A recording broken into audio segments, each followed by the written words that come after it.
¿Qué tal, compañeros? Espero se encuentren muy bien. Nuevamente contamos con la presencia de la señora ministra María Abraham Pérez para comentar sobre ciertas situaciones que toda la comunidad educativa necesita conocer. ¿Qué tal? ¿Cómo ha pasado, señora ministra?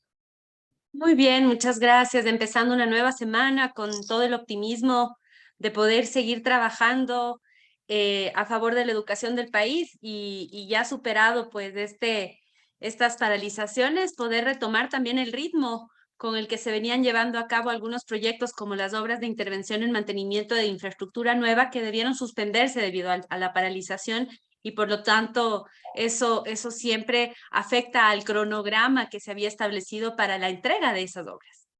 Estimada ministra, ¿cuánto le ha costado al país las paralizaciones en los aspectos educativos, refiriéndonos exactamente a la infraestructura? Bueno, en la educación, a diferencia de otros sectores en donde se puede cuantificar las pérdidas de forma económica o monetaria, las mayores pérdidas tienen que ver con el impacto que tienen los estudiantes, ¿no es cierto? Mucho más allá de los recursos o de cuántos dólares le cuesta al país, tiene que ver con cómo esto ha afectado también a cada uno de los niños que recordemos ya venían de una situación un poco complicada post pandemia en donde tuvieron prácticamente 2 años de muchísima inestabilidad e inseguridad, en donde la educación a distancia se sostenía y no era muy previsible qué iba a suceder al siguiente mes, dependíamos de cómo evolucionaba la pandemia para tomar decisiones. Ahora ya nos habíamos normalizado en esta presencialidad y el tener esta interrupción nuevamente, volver a una situación de incertidumbre, el mayor impacto que tienes en los niños porque esa previsibilidad y esa tranquilidad que te da saber lo que va a pasar se ve afectada y esto incrementa los niveles de ansiedad. Y por supuesto, eventualmente afecta también a la salud mental de nuestros niños, de nuestros jóvenes, además del aprendizaje que no se da de la misma manera presencial o presencialmente y a distancia como hemos podido constatar después de la pandemia. Por más esfuerzos magníficos que se han hecho y por más capacitación y sobre todo entrega de los docentes, hay una afectación también al aprendizaje. Ventajosamente en esta ocasión fue más corto, pero de todas maneras no podemos ignorar que esto sea así. Por otro lado, en infraestructura y en todo lo que tiene que ver con las obras que se estaban llevando a cabo, tuvimos también una interrupción importante de las actividades que se afectó a 72 instituciones educativas que estaban siendo intervenidas con obras físicas de mantenimiento integral. Estas son las obras en donde se interviene la infraestructura y se le actualiza totalmente. Tenemos infraestructura que está muy afectada, como ustedes saben, hemos sido muy transparentes al inicio de la gestión en hacer un diagnóstico y cuantificar los daños en infraestructura educativa, 650 millones de dólares. Este año ya están contratados y en proceso de intervención más de 150 millones de dólares y terminaremos en 200 millones de dólares del año. Y en esto se incluyen 72 obras que ya estaban en marcha, que debieron paralizarse, además de 7 obras nuevas, completamente nuevas, que iniciaron en enero, que también debieron paralizarse, afectando pues un total de 79 obras de infraestructura que no pudieron continuar. Además, tuvimos la suspensión o postergación de la entrega de alimentación escolar para el régimen Costa para 575.588 estudiantes, que esa alimentación escolar llegó tarde, ya una vez se logró pasar con las raciones hacia las instituciones educativas, así como hubo un retraso en la entrega de libros de texto que estaba contemplado en el cronograma para estos 15 días, afectando a 194.000 estudiantes. Por lo tanto, esas son las cifras principales de afectación. Ventajosamente, pese a que hubo infraestructura educativa que fue utilizada como albergues o centros de acopio en distintos lugares del país, ellas no han sido afectadas. Se respetó esa infraestructura y no tuvimos daños importantes motivo de las paralizaciones de la infraestructura, lo cual sí es algo bueno. No tenemos que lamentar esa pérdida y ahora, como te decía, Juan, es empezar de nuevo en una intervención muy intensiva para poder reactivar esas obras. Ya se fueron reactivadas la semana pasada, pero tenemos que ir abasteciendo las obras de los insumos que no habían podido llegar y por lo tanto en esta semana se está normalizando ese trabajo y también estamos muy próximos a terminar los procesos de compras públicas para que también se habían iniciado antes de la paralización y eso también genera unos retrasos en entrega de equipamiento inmobiliario, sobre todo lo que tiene que ver con actualización de pupitres y kits de material de construcción para poder trabajar en las mingas, en donde el ministerio entregará más de 500 kits por cada uno de los tipos a distintos lugares del país para poder saldar e intervenir parcialmente, sobre todo baterías sanitarias, techos o problemas, fallas en lo que es mampostería que nos permite ya ir subsanando, más allá de que hasta el momento ya se había hecho intervenciones parciales. Hasta finales de mayo de este año se hicieron intervenciones parciales en aproximadamente 6.000 instituciones educativas de las alrededor de 12.300 fiscales que tenemos a nivel nacional. Señora ministra, siempre es un gusto poderle escuchar porque usted se muestra como extremadamente transparente y diáfana. Queremos conocer sobre los textos. ¿Qué pasa con los textos de inglés? Básicamente, porque yo soy docente de inglés y los padres, la comunidad en sí, siempre nos está diciendo, ¿qué pasa con los textos? Este año va a haber textos de inglés, físicamente. Como ustedes saben, hace algunos años se suspendió la compra de los textos de la asignatura inglés. Sí. Estamos haciendo una revisión de todo lo que tiene que ver con el fortalecimiento del inglés en el sistema educativo para buscar una optimización del abordaje de esta asignatura. Esto va a incluir, entre otras cosas, Juan, la incorporación de complementos a la presencialidad a través de programas de educación virtual o programas de educación usando la tecnología, en donde tengamos un complemento del trabajo que hacen los docentes con estos programas. Hemos estado en negociaciones y esperamos pronto tener ya resultados y esto se complementa también con el material de libros de texto que acompañan los programas. Estos programas nos ayudan a mejorar la pronunciación una vez que tenemos esta serie de ejercicios de audio en inglés, que podemos escuchar a personas que hablan de habla nativa del idioma y por lo tanto mejoran nuestra pronunciación, tanto a docentes como estudiantes. Es un ejercicio continuo de actualización y práctica de la lengua. Cuando escuchamos el inglés, eso mejora nuestra pronunciación, además de mejorar y ampliar el vocabulario que tenemos, y por lo tanto esto es lo que estamos tratando de hacer, debido a que es evidente que el inglés tiene que ser fortalecido en nuestra malla curricular, pero también tenemos una limitante respecto al número de docentes que tenemos en el sistema educativo. Buscar estos complementos para lograr potenciar al máximo a los docentes que tenemos y también identificar cuáles son esos grados y cursos en donde es más crítico.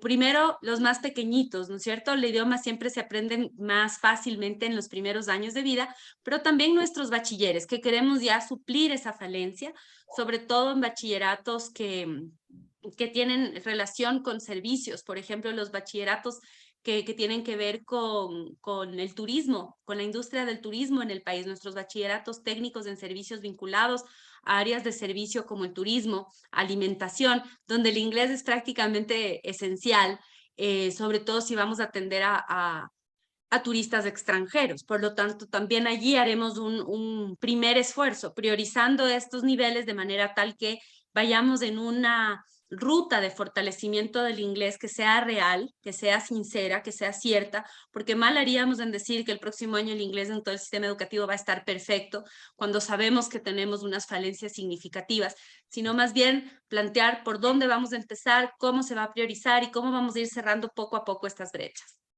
Excelente, señora ministra.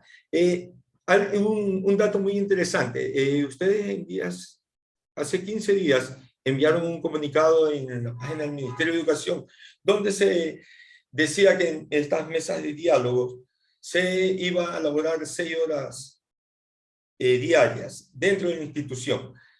¿Y por qué no existe un acuerdo ministerial para que las autoridades, porque aquí tenemos muchas inquietudes, nosotros los docentes que ya estamos en la manera presencial. En ciertas instituciones sí se cumplen las 6 horas, en otras no. Hacen ir a los docentes 2 horas a la semana más. ¿Cómo está esa situación, señora ministra? Existe un acuerdo ministerial que se expidió hace pocos meses regulando la jornada laboral de los Sí, docentes, así como un acuerdo ministerial que lo complementa, que regula el plan de estudios, es decir, los dos enfoques, ¿no es cierto? Cómo trabaja el estudiante, desde el sí, enfoque del estudiante, cuál es el horario que tiene que tener, y este tiene un enfoque interdisciplinar. Ha habido allí gente que ha especulado o ha utilizado esto para decir que ha habido reducción del tiempo que se destina a algunas asignaturas, pero no es así. Lo que existe es un enfoque diferente del abordaje de las asignaturas para que no se plantee las asignaturas como compartimentos estancos, sino que se planifique entre docentes de forma interdisciplinar y a través de proyectos, que hace que esto cobre más significado. Cuando nosotros tenemos un proyecto que une varias disciplinas, esto nos permite entender por qué estoy aprendiendo lo que estoy aprendiendo, para qué me sirve en la vida. Y eso es lo que cambió en el abordaje del plan de estudios de los estudiantes. Ahora, en el de los docentes, se reduce la carga horaria docente para responder a la reforma de la Ley Orgánica de Educación Intercultural, sí, respetando esas 25 horas pedagógicas, que para quienes no están familiarizados y nos van a escuchar, pues la hora pedagógica es el tiempo de una clase, sí, que es correcto. típicamente de 40 minutos. Por lo tanto, no es lo mismo que una hora reloj, que es de 60 minutos. Pero si acumulamos esto, quiere decir que al día los docentes deben tener una jornada de 6 horas. Y la distribución de estas horas está regulada en el acuerdo ministerial, y donde hubo también alguna especulación por parte de ciertas personas en el sistema educativo, es que la gente ha estado acostumbrada, o los docentes han estado acostumbrados a que se determinen los horarios inamoviblemente desde el ministerio, y hemos estado avanzando hacia la flexibilidad. Entonces, las 6 horas se podrían organizar como típicamente se hacen, de 7 de la mañana a 1 de la tarde, que son las 6 horas, o bien en instituciones educativas se podría tomar la decisión de que se inicie media hora más tarde y se termine media hora más tarde, o se inicie a las 8:30, 9 de la mañana, haya un receso que no contabilizan las horas para almuerzo, y luego se completen las 6 horas después. Ese acuerdo ministerial nos permite la posibilidad de hacer ciertos ajustes con flexibilidad de acuerdo al contexto, y que no sea una camisa de fuerza el horario de 7 a 1. Sin embargo, si es una camisa de fuerza y si es una disposición que se cumpla con el número de horas laborales, siendo estas 6 horas a la semana. Tenemos que irnos acoplando y ajustando esta flexibilidad. Hemos estado acostumbrados a estar en un sistema que es totalmente restrictivo, en donde hemos seguido al pie de la letra absolutamente cada cosa que nos dicen, y nos han regulado casi hasta el cómo respirar como docentes. Esta flexibilidad, nos tenemos que ir acostumbrando a esa flexibilidad, ejercer esa autonomía de manera responsable, no angustiarnos. Si es que tenemos alguna duda como directivos de una institución educativa, consultar, estamos siempre abiertos a esas consultas. Hemos generado, Juan, estos canales de comunicación directa con docentes a través de Facebook, con varios Facebook Lives, que tenemos unas clases demostrativas, y también por temas hemos ido abordando los temas y cómo organizar cómo organizar el horario, cómo abordar el currículo, cómo trabajar de forma interdisciplinar, y todos estas conversaciones con docentes en donde vamos explicando todas estas modificaciones están colgadas en la página de Facebook, pero también en el YouTube, y por lo tanto esto puede ser consultado posteriormente, y seguiremos haciendo estos ejercicios, porque sabemos que todo cambio, por más pequeño que sea, tiene que ser muy bien socializado, y este es un cambio muy reciente, es un cambio, la aplicación de esta norma es muy reciente, y Sí. siempre hasta que nos acostumbremos van a haber algunas dudas, pero vemos que hay muy buena predisposición para hacer los ajustes por parte de los directivos, y nosotros también tenemos esa buena disposición para seguir respondiendo si existe cualquier inquietud de cómo podemos implementar esta normativa, que está regulada a través de un acuerdo ministerial. Y como bien tú mencionas, se emitió también un comunicado para explicar que esta flexibilidad puede ser ejercida siempre en el marco del respeto de las 6 horas. Sí, en ese caso, nosotros como docentes tendríamos que llegar a un acuerdo con los líderes educativos, en este caso los directivos. La organización del cronograma de los docentes dentro del aula es una de las tareas que se realiza por las autoridades y este es un ejercicio que sí tiene que ser participativo. Yo pienso que todos los directivos y autoridades tienen el mejor interés de los estudiantes en su, como su prioridad, entonces es muy loable, pero el resto de docentes y la comunidad, si ven que hay algo que no se ajusta necesariamente o que tal vez el directivo no está claro en cómo implementarlo, el levantar esa alerta, tener esta conversación y si es que no son bien recibidos esos comentarios y existe alguna inquietud, pues ya elevar esta consulta a una autoridad mayor para que se pueda intervenir y revisar. Como te digo, yo pienso que al ser tan nuevo se generan estas preguntas, pero poco a poco nos vamos a ir acostumbrando y entonces ya tendremos menos inconvenientes y menos dudas al respecto. Tenemos que acostumbrarnos a hacer, hacer una gestión educativa un poquito más participativa. Hemos venido también de un sistema acostumbrado a un ejercicio vertical de la autoridad, cuando en realidad la educación debe ser un ejercicio comunitario, inclusive con la participación del resto de la comunidad. Si bien los docentes son una autoridad y deben ser identificados y recibir el respeto que esta posición incluye, también ellos deben a su vez ser inclusivos y respetar el criterio de los estudiantes y del resto de la comunidad educativa. Y la autoridad debe ser inclusiva y también escuchar a sus compañeros y trabajar en planes y programas que sean construidos entre todos. Y esto también es un ejercicio que volviendo al tema del plan de estudios, tenemos que hacer en la planificación curricular dentro de cada una de nuestras instituciones. Cuando vamos a hacer un abordaje interdisciplinar, no podemos planificar solos en nuestras casas, tenemos que planificar con nuestros compañeros, tenemos que sentarnos a redactar cuál va a ser nuestro proyecto interdisciplinar y nuestro abordaje por niveles, por grado, por curso, pero juntos. Si es que yo trabajo en un proyecto interdisciplinar por asignaturas, ya no es interdisciplinar. El decidir, vamos a este mes todos a abordar un mismo tema, pero cada uno planifique por su lado, bueno, eso no es un abordaje interdisciplinar. Eso es ponerle un título común a una unidad, trabajar todos a través de un mismo título, pero no es un diseño interdisciplinar. Un diseño interdisciplinar debe construirse participativamente. Un diseño interdisciplinar debe hacerse en trabajo en equipo entre los docentes de las distintas especialidades. Mal haríamos en decir que es interdisciplinar tan solo con ponerle un mismo nombre a la unidad. Eso no es interdisciplinariedad, eso no es un proyecto y por lo tanto sí tenemos que ir saliendo de nuestra zona de confort, dejar de hacer de las cosas como lo hemos venido haciendo toda la vida, porque ya tenemos suficiente evidencia de estudios y científica de que podemos hacerlo mejor, de que estos cambios van a mejorar los resultados y por lo tanto es por eso que se hacen los cambios, no es para incomodar, sino porque sabemos que el resultado para con los estudiantes, los resultados de aprendizaje, la sensación de propósito y el significado que cobran las acciones que realizamos también se fortalecen con estos cambios y transformaciones que son producto de años de investigación y el Ecuador puede convertirse en un referente mundial de transformación educativa. Este septiembre el secretario general de la ONU ha convocado a la cumbre de la transformación en la educación luego de la pandemia,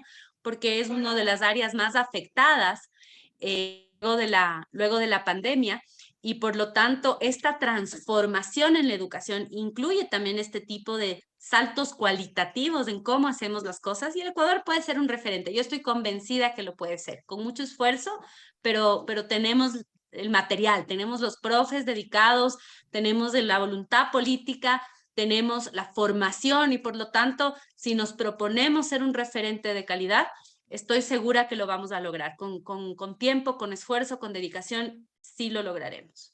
Señora ministra, con esa voluntad política que usted lo acaba de manifestar y con el humanismo que usted demuestra, ¿cómo va lo de la equiparación salarial para los docentes? Estamos nosotros listos para la implementación de la equiparación salarial. Sí, Estamos esperando que la Corte, que ya nosotros esperábamos que se pronuncie hasta finales del mes de junio. Estamos, bueno, unos días entrado el mes de julio. Esperemos que en estos próximos días ya haya el pronunciamiento respecto a las consultas de ampliación que se hizo a la Corte. Con la respuesta de la Corte se publicaría en el registro oficial los artículos referentes al escalafón y entraría en vigencia el plazo para su implementación, que es 90 días. A partir de esos 90 días ya se haría efectivo ese incremento salarial sobre la base de los requisitos que la misma ley establece. Entonces, el incremento tiene que ver con el perfil. Si es que en la ley también, en el escalafón hay algunos cambios en el perfil del docente y tenemos que asegurarnos que los docentes que reciben esa o que se hace este salto en la remuneración escalafón. cumplan con los requisitos de la categoría en la que están ubicados. Si hay un docente en categoría G que no tiene un título de licenciatura, pues entonces quedaría suspendido ese incremento, se mantendría su salario hasta que alcance los requisitos que la ley establece para esa categoría.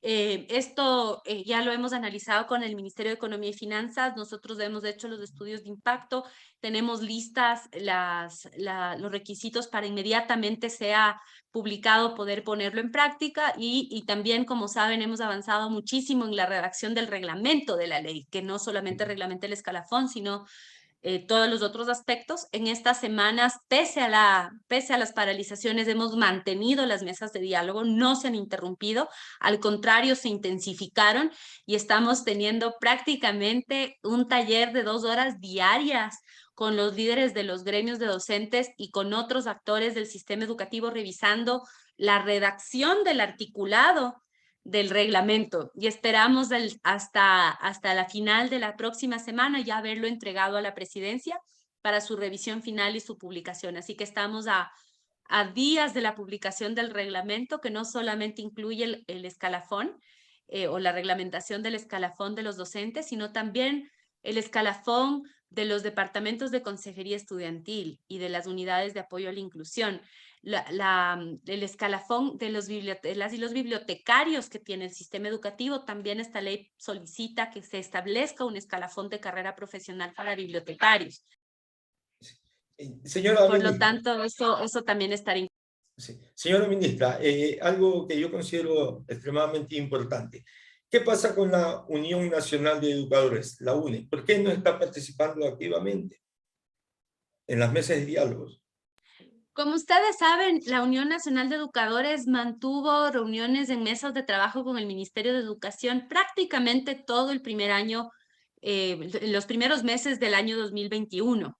Y cuando se convocó a la mesa por parte del señor presidente de la República, la decisión de la UNE, no por pedido del gobierno, sino por decisión de la Unión Nacional de Educadores, fue levantarse de la mesa y decidieron parar el diálogo. Y ellos decidieron, sus autoridades, porque lógicamente los gremios no están, no siempre todos quienes están representados por esas autoridades necesariamente tienen la misma postura. Puede haber distintas opiniones al interior de cada gremio, pero las autoridades de este gremio tomaron la decisión de levantarse de la mesa, pero nosotros hemos mantenido el diálogo con los demás, con los 14 de otros gremios. Sin embargo, y a pesar de eso, hemos mantenido reuniones por temas puntuales con la Unión Nacional de Educadores, hace un par de semanas, por ejemplo, con los representantes de la UNE en Guayaquil.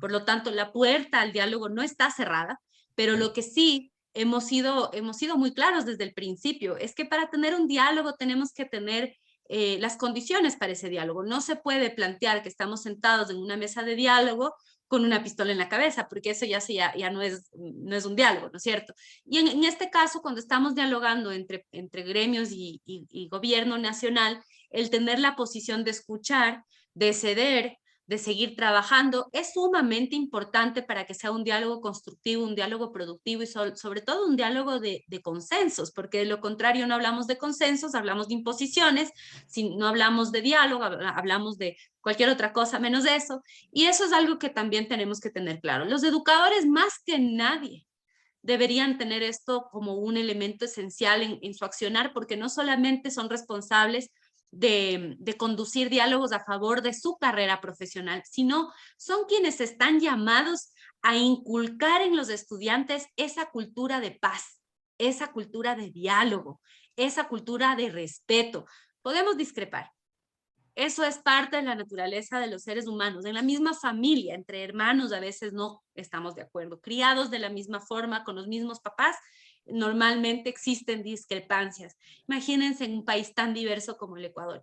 El tratar de que todos pensemos igual no es la solución, pero sí es la solución que aprendamos a convivir en paz, que aprendamos a convivir en respeto, y estos 15, 18 días son una muestra clara de que también desde la educación tenemos que hacer un mejor esfuerzo para enseñar a nuestros niños a ser comprensivos y a alcanzar sus metas a través de mecanismos pacíficos. Y a mí me entristece cuando yo veo a colegas docentes, porque yo también soy docente, que recurren a recursos violentos o a recursos, o a recursos que pueden ser que pueden ser incluso tachados como no democráticos, ¿no es cierto? Yo quisiera ver un magisterio unido en la convicción, no en el mismo criterio, pero sí en la convicción de que hablando podemos llegar a acuerdos, y fíjense, lo hemos hecho, hemos logrado llegar a acuerdos importantes sobre las horas pedagógicas, hemos logrado llegar a acuerdos sobre el estatuto, hemos logrado llegar a acuerdos sobre la carrera profesional, es decir, hemos tenido acuerdos significativos e importantes, y eso es muestra de que el diálogo sí rinde frutos. Interesante el mensaje, lo comprendí claramente. Señora ministra, ¿hay capacitaciones para ir ya terminando el conversatorio? Los procesos formativos de formación continua de los docentes son esenciales, porque todos estos cambios de los que hemos hablado hace un momento, ¿no es cierto? El abordaje curricular a través de proyectos, estos cambios que tienen que ver con una incorporación de otros elementos importantes a la malla curricular, como es, por ejemplo, toda la preocupación de la sostenibilidad ambiental, tan importante en este contexto, necesita capacitación y formación de nuestro cuerpo docente. Ahora, ¿qué es lo que hemos hecho? El año pasado, muy al inicio de la gestión, iniciamos un proceso de construcción conjunta de un Plan Nacional de Formación Permanente, un plan que tuvo la participación de los docentes directamente en talleres presenciales en las 24 provincias, más allá de que estábamos todavía en algunos casos con varias restricciones de la pandemia, se hicieron talleres presenciales y participaciones en línea, haciendo un ejercicio también de escuchar qué quieren los docentes aprender, qué les interesa, en qué sienten que estaría mejor invertida esa formación. Eso por un lado, construir esta agenda o este catálogo de cursos sobre la base de los requerimientos, las necesidades de los propios docentes. Y por otro lado, hemos diseñado, y este año ya entrará en vigencia, un plan de formación modular que también permita que las capacitaciones no sean solamente estos cursos aislados, sino que estos cursos formen parte de un itinerario formativo y que eventualmente inclusive podamos plantear que esos cursos sirvan como créditos o como módulos, como asignaturas para carreras de cuarto nivel, por ejemplo, una maestría. Entonces, esto nos permite que la formación no solamente, por un lado, responda a las necesidades de los docentes y a las transformaciones que estamos impulsando en el ámbito educativo, en el modelo pedagógico, sino también que responda a un plan de vida del docente, que responda a un objetivo trazado, a una ruta, y por lo tanto este abordaje modular de la formación. Estamos muy próximos ya a presentar los resultados de todo ese trabajo de un año, que ha sido realmente muy enriquecedor y que va a permitir tener un sistema de formación más pertinente también para los docentes, que sea más planificado, más integral y que no solamente sea coyuntural. Señora ministra, para terminar, entonces los 5 ejes que usted planificó en su agenda, ¿se están cumpliendo o hay uno que no? Se están cumpliendo los 5 ejes y las 20 acciones. De hecho, nosotros tenemos la obligación de hacer un seguimiento a estos ejes en nuestro Plan Nacional de Desarrollo, porque nuestro Plan Nacional de Desarrollo Creando Oportunidades refleja las metas y los objetivos trazados en el Plan Nacional de desarrollo en materia educativa. Entonces, fíjense ustedes, encontrémonos. Nos habíamos planteado el retorno a las clases presenciales. Cumplido, lo logramos. Sí. Esto fue gracias, por supuesto, también al control de la pandemia, pero a la dedicación de los docentes. Ahora allí, ¿cuáles son los desafíos? Intervenir el 100% de la infraestructura educativa, porque hemos retornado, pero estamos absolutamente conscientes que no toda la infraestructura está en buen estado. Por lo tanto, esa inversión tiene que sostenerse a lo largo de los 4 años para que culminemos esta gestión con un sistema educativo con infraestructura en mejores condiciones para nuestros estudiantes y para nuestros docentes. Hemos hecho un enorme esfuerzo de un primer año de gobierno. Como les decía, 6.043 instituciones han sido intervenidas parcial o integralmente, pero eso es cerca del 50%. Eso quiere decir que todavía el 50% no hemos intervenido aún. Ha sido un esfuerzo gigante, pero también el camino por recorrer es muy grande. Entonces vemos un avance, pero también un desafío. En el eje todos hemos hecho el trabajo para hacer las publicaciones de lineamientos de educación inclusiva para personas con discapacidad o con necesidades educativas diversas. Hemos publicado el modelo pedagógico unidocente, bidocente y pluridocente que estaba dentro de una de las 20 acciones de nuestro plan. Lo hicimos con el presidente en Colta y ahora está en proceso de implementación. Hemos trabajado en educación intercultural y diversa, ya desde el año pasado trabajando en entrega de material y equipamiento con pertinencia cultural, ahora con la duplicación del presupuesto de la Secretaría de Educación Intercultural, Bilingüe y Etnoeducación. Hemos avanzado en la elaboración del estatuto orgánico para fortalecer la presencia territorial de la Secretaría y su institucionalidad, que ahora estamos ya muy próximos a implementar. Desafíos todavía largos, ¿no? Porque ese fortalecimiento también tiene que ser un ejercicio continuo, pero vemos ahí un avance significativo. En libres y flexibles hemos conversado el cambio del plan de estudios, de la propuesta curricular y pedagógica. Hemos trabajado en la contextualización de currículos por nacionalidades. Hemos trabajado en la flexibilización de la normativa para permisos de funcionamiento y entre ellos también brindando mayor autonomía a las instituciones particulares, fiscomisionales y municipales a través de reformas de acuerdos ministeriales y derogado más de 50 acuerdos que no tenían sentido. Por lo tanto, hay también avances importantes y desafíos a futuro. En el eje fuertes acabamos de mencionar el tema de el plan de formación permanente. También en este eje estaban los diálogos y vemos que el ministerio ha mantenido diálogos permanentes en mesas de trabajo que deben continuar y el trabajo en territorio debe fortalecerse sin duda y el trabajo en la zona rural más que nunca ha cobrado muchísima relevancia y es parte del trabajo que se tiene que realizar.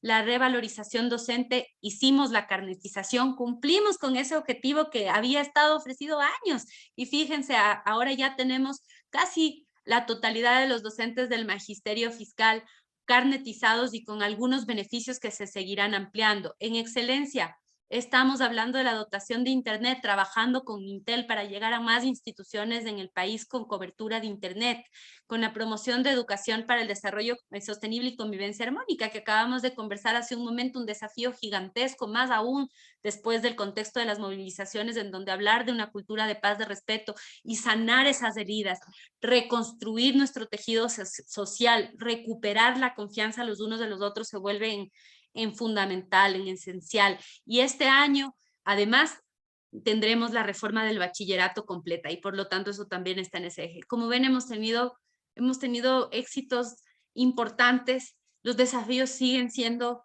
gigantes. Yo siempre cuando me dicen, pero la infraestructura no está bien, yo digo, no está bien.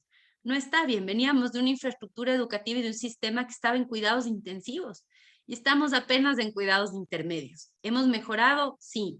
¿Falta? Por supuesto. Y hay que tener claridad que existe un plan, pero que no es la gestión pública un ejercicio de chascar los dedos y solucionarlo todo. Es un trabajo permanente y hemos contado con la confianza del presidente para que nos otorguen el presupuesto, no ahora, sino desde el inicio del 2022, un presupuesto saludable de $200 millones para infraestructura y equipamiento. Vamos a culminar con un presupuesto, la gestión con un presupuesto aproximado de $700 millones en infraestructura y equipamiento. Y esto ya vamos viendo los resultados, estamos empezando a cosechar lo que hemos sembrado y estoy segura que la comunidad poco a poco lo podrá sentir más de cerca. Si yo soy madre de una escuela que tiene una infraestructura deficiente, obviamente no me siento que todavía hay mucho trabajo que hacer. Es que es comprensible y yo creo que hay que tener esa empatía como autoridad y reconocer que hemos hecho mucho, pero también hay mucho por hacer. Mucho por hacer. Eso quiere decir que aún no estamos con la satisfacción completa de decir se ha cumplido con todo. No, y yo creo que no vamos a estar con esa sensación sino hasta cuando el plan llegue a su fin, y una vez que el plan llegue a su fin en esta administración y en este programa de gobierno, no estaremos con la satisfacción si no existe una autoridad que asuma luego esta cartera de Estado, y sin importar de qué gobierno, sin importar de qué ideología política, una autoridad que quiera sostener este trabajo, una autoridad que quiera mantener esta inversión, tanto a nivel del presidente como de la autoridad de educación. Esto y la autoridad de economía y finanzas. La educación requiere de inversión en nuestro país y por lo tanto nosotros seguiremos cada día, estamos trabajando para lograr ejecutar mayor cantidad de recursos desde la cartera de educación, que se nos incremente el presupuesto. Esto también demostrar nuestra eficiencia, porque pedir presupuestos y no ejecutarlo pues es un sinsentido. Entonces nuestra prioridad, más que pedir nuevo presupuesto, es de ejecutar el que nos han dado y poco a poco exigir más, pero exigir sobre resultados, no exigir por exigir, sino exigir sobre resultados. Y esto nos dará, yo creo que en educación nunca estaremos del todo tranquilos, porque siempre habrá algo más que hacer, algo más que innovar, algo más que algún nuevo proyecto que emprender. Y es esa proactividad la que debe caracterizar no solamente a las autoridades, sino también a los docentes. Protestas con propuestas. Así es, siempre. Y yo más que protestas diría diálogo. Diálogo.